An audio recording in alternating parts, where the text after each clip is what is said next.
অবৈধ সরকার এই যে আমাদের বিএনপিকে নির্মূল নিশ্চিহ্ন করার জন্য দলের নেতাকর্মীদেরকে নেতাশূন্য করার জন্য কর্মীদেরকে গুম করে অপহরণ করে এ পর্যন্ত আমাদের প্রাপ্ত তথ্য অনুযায়ী 2276 জনকে আওয়ামী লীগের সন্ত্রাসীরা এবং কিছু আইনশৃঙ্খলা বাহিনীর সদস্যরা ক্রসফায়ারের নামে হত্যা করেছে। তারা বিভিন্ন পদে আছে, যুবদল, ছাত্রদল, মূল দল সহ। তাদের ছিলই যে বিএনপিকে ধ্বংস করা, বিএনপিকে নিশ্চিহ্ন করা এবং দলকে শূন্য করা। এরই আমরা আজকে 2276 জনের ক্রসফায়ারের নামে যে হত্যা করেছে নির্মমভাবে, তার একটা তালিকা অভিযোগ জমা দিলাম। আর একটা হলো, আপনারা জানেন যে তাদের এই ভোটারবিহীন সরকার তারা নিজেদের অধিকার অবৈধভাবে আদায় করার জন্য একের পর এক আমাদের দলের নেতাকর্মীদের গুম করেছে। এ পর্যন্ত প্রাপ্ত তথ্য অনুযায়ী 153 জনের গুমের তালিকা, যে গুমের মধ্যে হত্যাও করা হয়েছে, এখন পর্যন্ত গুমও আছে।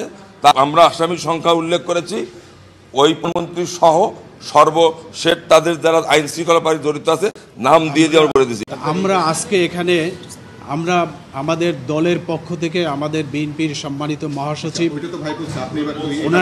ওনার নির্দেশনায় এসেছি। এখানে আসামির যে সংখ্যার বিষয়ে কথা বলা হয়েছে, যারা গুম করেছে এদের আসামি এবং যারা ক্রসফায়ার দিয়েছে আমরা আসামি চিহ্নিত করেছি এভাবে যে সংশ্লিষ্ট থানায় যিনি দায়িত্বরত পুলিশ অফিসার ছিলেন, ওখানে যে পুলিশ সুপার ছিলেন এবং ওই টিমে যারা ছিলেন আমরা তাদেরকে এখানে আসামি হিসেবে দিয়েছি। আসামির সংখ্যাটা আমরা অজানা রেখেছি। এটা আমরা তদন্ত সাপেক্ষে এটা বের হয়ে আসবে যে আমরা কতজন ওই ঘটনার সাথে জড়িত ছিল। আর প্রধান আসামি শেখ হাসিনা, হ্যাঁ, প্রধান আসামি শেখ হাসিনা। এরপরে আমরা গুমের বিষয়ে আপনারা যেটা বলেছেন যে আমরা চৌধুরী আলম থেকে এই গুমটা মূলত শুরু হয়েছে। আমরা আমাদের চৌধুরী আলম সহ আমাদের সাবেক এমপি ইলিয়াস আলী সহ আরও যারা গুম হয়েছে এদের জন্য আমরা আলাদা একটা তালিকা করেছি। সে তালিকায় হলো 153 জন এবং সেখানে আমরা তাদের সমস্ত ঠিকানা ঘটনার বর্ণনা দিয়ে আমরা এখানে চিফ প্রসিকিউটর অফিসে আন্তর্জাতিক আদালতে আমরা এটা সাবমিট করেছি। আগামী দিনে এই বাংলাদেশের মানুষ যেন একটা ন্যায় বিচার পায় এবং যারা গুম হত্যা হয়েছে তাদের পরিবার যেন একটা ন্যায় বিচার এবং একটা সুন্দর বিচার পায়, এই জন্য মূলত আমরা এখানে এসেছি এবং আমাদের দল তাদের পাশে থেকে এই পদক্ষেপটা নিয়েছে, যাতে করে আগামী দিনে এই ধরনের কোনো স্বৈর শাসক যেন তৈরি না হয় যারা বাংলাদেশে এভাবে গুম হত্যা করবে।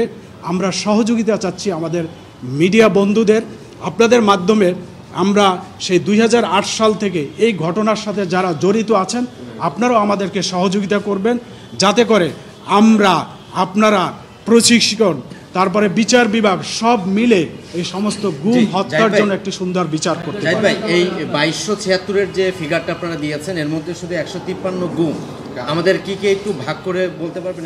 না, 2276 আলাদা, কোন ক্যাটাগরি? আমরা আপনাদেরকে একটা তালিকা দিচ্ছি, আমরা জেলাওয়ারি নাম দেব না, জেলাওয়ারি একটা তালিকা দিচ্ছি। গুম এবং এই হত্যা দুইটা বিষয় আপনাদের, একটা হলো গুম আর একটা হলো ক্রসফায়ার এবং হত্যা। এই হত্যাগুলো কারা করেছে?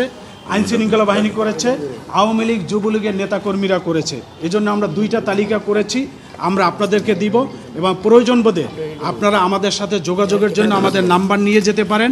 আমরা আপনাদের যদি তথ্য প্রয়োজন হয় আমরা আরও তথ্য দিব, আপনাদের সহযোগিতা কামনা করছি।